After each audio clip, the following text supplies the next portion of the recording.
šiandien švenčiame metų darbuotojo šventę.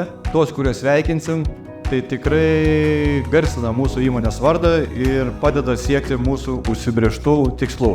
Tebūnie tai yra ir įkvėpimas mums visiems kitiems, patiems geriausiam bus dar daug, labai ačiū.